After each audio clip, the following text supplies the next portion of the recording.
음식은 단순히 배를 채우는 걸 넘어서서 에너지를 충전하거나 스트레스를 해소하는 특별한 매개체가 됐는데요. 우리가 슬플 때 단 음식이 당기고 화날 때는 매운 음식이 당기는 이유는 무엇일까요?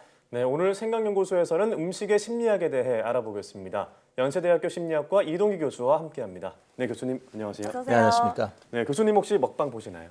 가끔 봅니다. 아, 네. 그러세요. 저도 정말 생각 없이 보는 편인데 저도요. 보다 보면 막 식욕이 막 오르잖아요. 특히 밤에 그러니까 문제가 많죠. 맞아요. 네, 그렇습니다. 이 식욕이 오르는 이유가 이 췌장에서 인슐린이 분비되기 때문이라고 하는데 또 다른 요인도 있을까요? 네, 지금 말씀하신 인슐린은 사실은 당도가 높은 음식을 드시게 되면 인슐린 분비가 되잖아요. 그럼 네. 이제 혈당을 떨어뜨리니까 좋은데 우리 그런 말 하잖아요. 당 떨어졌다. 네. 그렇게는 어떻게 당 됩니까? 충전해야 더 배고픔을 더 느끼게 될 수가 네. 있습니다. 또한 날씨가 추우면은 실제 체온을 유지하려고 하는 그런 작용이 생기니까 사실 더 많은 열량이 필요하잖아요. 그래서 또 배고픔을 더 느끼는 경우도 있습니다. 사실 곧 여름이 지나서 이제 천고마비라고 하는 가을이 가을이 오잖아요. 오죠. 그러니까 뭔가 이렇게 살이 찔 것 같은 느낌이 드는데 네. 그 이유는 사실 식욕을 조절하는 호르몬인 세로토닌 분비가 줄어들기 때문이라고 합니다. 예. 네.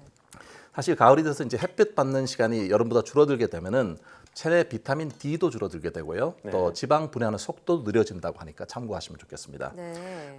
그리고 또 스트레스 많이 받으면 많이 드시게 되잖아요. 예. 이게 이제 스트레스를 많이 받게 되면은 스트레스 호르몬의 일종인 코르티솔 이게 생성이 더 많이 되기 때문에 식욕이 더 활발해진다는 그런 얘기가 있습니다. 그렇군요. 방금 스트레스 얘기도 하셨는데 우리가 뭐 스트레스 받거나 유독 지치는 날 단 음식 먹고 싶다, 초콜릿 같은 거 당긴다 이런 말 많이 하잖아요. 근데 우리가 피곤할 때나 기분이 안 좋을 때처럼 달거나 열량이 높은 음식을 찾게 되는 그 이유는 무엇일까요? 그러니까 피곤하고 스트레스 받을 때 자꾸 더 많이 먹게 되는 게 네. 문제가 되는데요. 네. 이게 뇌 화학적 작용 때문에 그렇습니다. 네. 되게 우울한 경향이 있거나 스트레스를 많이 받게 되면은 흔히 많은 사람들이 탄수화물을 많이 섭취를 한대요. 예. 그렇게 되면은 이게 우울하고 스트레스 반응이 줄어든다는 그런 결과가 있습니다. 실제로 실험을 해보면 네. 단백질 말고 탄수화물 식품을 먹고 난 다음에 혈액 검사를 해보면요. 그 안에 트립토판이라고 하는 그런 아미노산이 증가를 한답니다.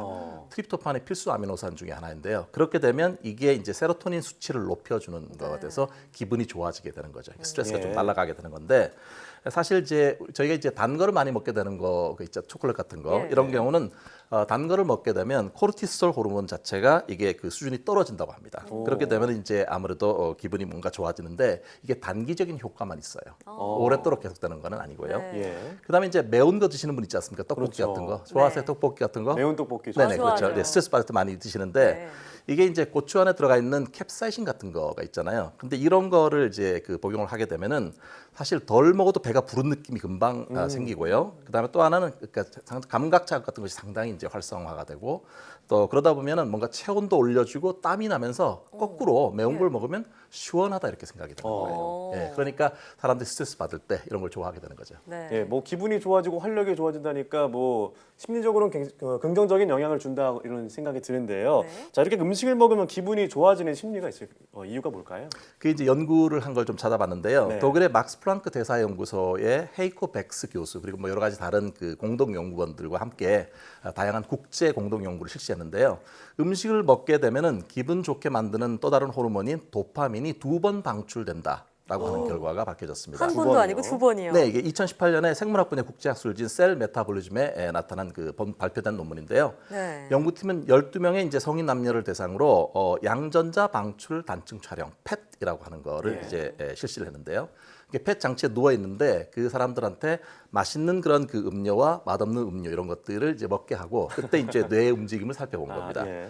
그런데 음식 섭취할 때 뇌에서 도파민이 2번 분비되는데 한 번은 입안으로 음식이 딱 들어가서 맛을 느끼는 그 지점에 도파민이 분비가 되고요. 네. 네. 또 하나는 음식이 이제 위에 닿아서 위장에 닿았을 때 한 그때도요? 번 더. 그러니까 사실 이렇게 음식을 먹으면 도파민이 이렇게 2번이나 분비되기 때문에 네. 기분이 훨씬 좋아진다라고 하는 거죠.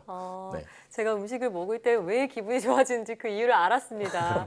그런데 맛있는 음식도 정말 적당히 먹으면 참 좋겠는데 저만의 예. 문제는 아닐 것 같아요. 많은 맞아요. 분들이 공감하실 것 같은데 꼭 과식을 하게 된단 말이죠. 왜 우리가 이렇게 과식 또는 폭식을 하게 되는 걸까요?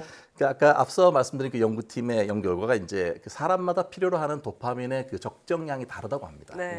근데 이제 이게 그 만약에 맛 없는 음식을 먹게 되면 실제로 이제 양은 많이 들어가는데 뭔가 아직까지 도파민 분비가 적은 거예요. 아직까지 충분하지 않아 이렇게 생각되니까 뭔가 다른 거 간식이나 먹거리를 더 먹게 되는 그런 네. 게 생깁니다. 그래서 과식을 하게 될 가능성이 많고요. 과식을 넘어서 폭식을 하는 경우도 있습니다. 이제 보통 그 정신의학에서 말하는 신경성 폭식증 같은 거가 예. 생기는데요. 그렇게 되면 이게 이제 보통 먹어야 되는 한 끼 식사량보다 훨씬 더 빠르게 많은 양을 먹게 되는데 네.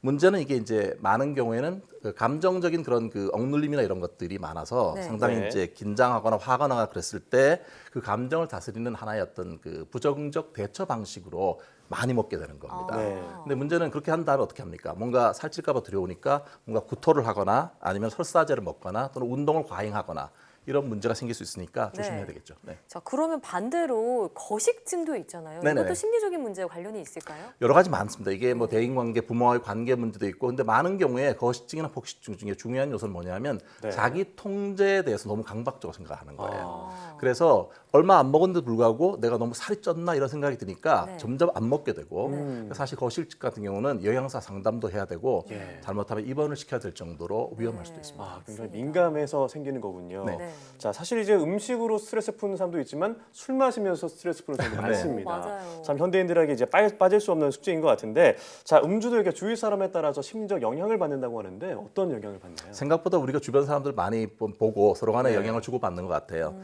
뉴욕 시립대학교 부총장을 역임한 알렉산드라 로그라고 하는 심리학 박사 교수죠. 네. 이분이 보니까 사람은 술 마실 때 다른 사람들은 얼마나 마시나 이런 것들을 보고 비슷하게 맞춰 가려고 하는 경향이 있습니다. 예.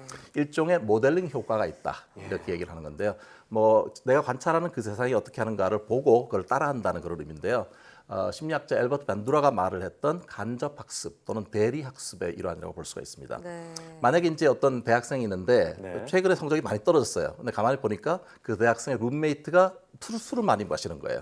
한 가지 가설은 매일 늦게 뭐냐면 들어오고, 이 사람도 따라서 술을 자꾸 마시게 되는 아. 거. 영향을 받는다고 하는 거죠. 네. 그러니까 보통 왜 밤에 보면은 그 주류 광고 많이 하잖아요. 밤이나 새벽에. 네, 되게 사실 시원하게 잘 그렇죠. 이게 만들어요. 음주 광고가 사람들에게 그런 모델링 효과를 그 자극하기 위해서 만들어진 경우가 많습니다. 네, 물론 이런 음주나 뭐 적절한 음식은 당연히 긍정적인 영향을 주기도 하지만 무엇보다도 자기 스스로 결정해서 적절히 먹을 수 있는 그런 능력을 갖추는 게 중요하겠다 이런 생각도 드는데요. 네. 이렇게 다양한 음식이 넘쳐나는 환경 속에서 우리가 건강하게 음식을 섭취하는 방법이 있다면 알려주시죠. 그게 참 쉽지 않잖아요. 네. 자기 조절이나 통제라고 하는 게 정말 큰 가장 어렵죠. 숙제 중에 하나인데 네. 일단은 음식 자체가 건강한 거를 섭취하는 그런 습관이 필요한 것 같아요. 건강한 음식이요. 네, 뭔가 열량이 너무 많지 않고 그다음 뭔가 뭐 소화라든지 걸 잘 돕는 그런 음식들 이런 네. 것들을 뭐 식이섬유라든지 그런 걸 신경 쓰면 좋겠고요. 너무 짠 거라든지 너무 매운 거 이런 거는 위벽 같은 데 영향을 줄 수 있고 하니까 지나치게 자극적인 그런 것들은 음식들이요. 조금 피하시는 게 좋겠습니다. 네. 두 번째는 이제 아침을 거르는 것보다는 아침을 드시는 게 좋은 것 같아요. 식사 그 간격이 규칙적일 때 네. 몸도 기대를 하는 거니까 너무 이거를 거른다든지 이러지 말고 충분히 수분도 섭취하면서 그 간격을 잘 맞춰가는 것이 좋겠습니다. 네.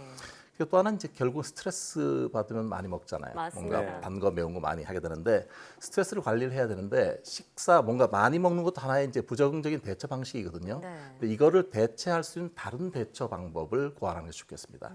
예. 자기만의 스트레스 해소법, 뭐 운동을 한다든지 독서를 한다든지 누군가 얘기를 한다든지 이걸 다양하게 만들면 스트레스 받을 때 항상 먹는 거 이런 것들을 피할 수 있을 것 같습니다. 네. 네, 참 이 먹는 거는 건강에 가장 중요한 것이라고 해도 과언이 아니잖아요.